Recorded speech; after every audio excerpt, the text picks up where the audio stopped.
Trump administration says all eligible small children separated from their families as a result of its zero-tolerance immigration policy have been reunited with their parents.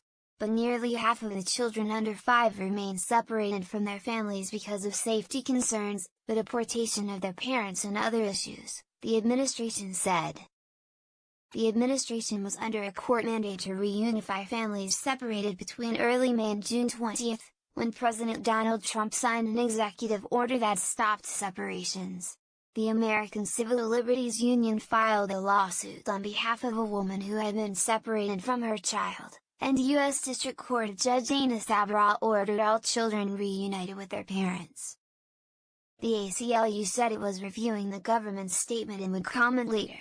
57 children were reunified with their parents as of Thursday morning, administration officials said. Throughout the reunification process, our goal has been the well-being of the children and returning them to a safe environment, according to a statement from the heads of the 3 agencies responsible for the process. Of course, there remains a tremendous amount of hard work and similar obstacles facing our teams in reuniting the remaining families. The Trump administration does not approach this mission lightly. The officials said 46 of the children were not eligible to be reunited with their parents, a dozen parents had already been deported and were being contacted by the administration. 9 were in custody of the U.S. Marshals Service for other offenses. 1 adult's location was unknown, they said. In 22 other cases, adults posed safety concerns, they said. Officials said 11 adults had serious criminal histories including child cruelty, murder or human smuggling. 7 were not determined to be a parent, 1 had a false birth certificate, 1 had allegedly abused the child.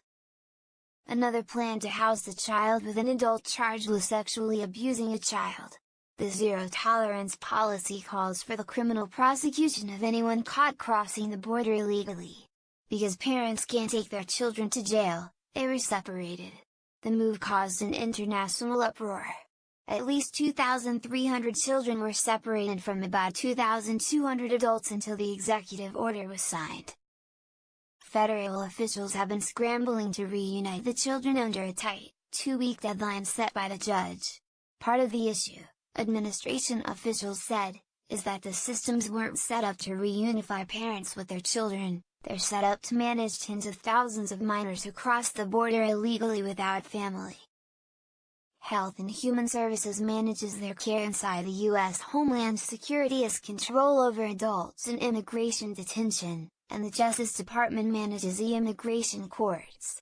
Earlier this week, government attorneys told Sabra that the Trump administration would not meet the deadline for about 20 children under 5 because it needed more time to track down parents who have already been deported or released into the U.S. Sabra indicated more time would be allowed only in specific cases where the government showed good reasons for a delay.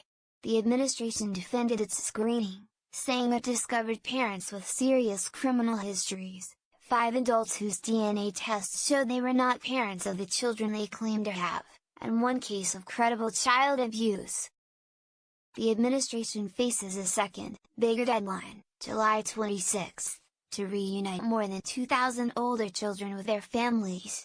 Immigration attorneys say they already are seeing barriers to those reunifications from a backlog in the processing of fingerprinting of parents to families unable to afford the airfare to fly the child to them, which can run as high as $1,000.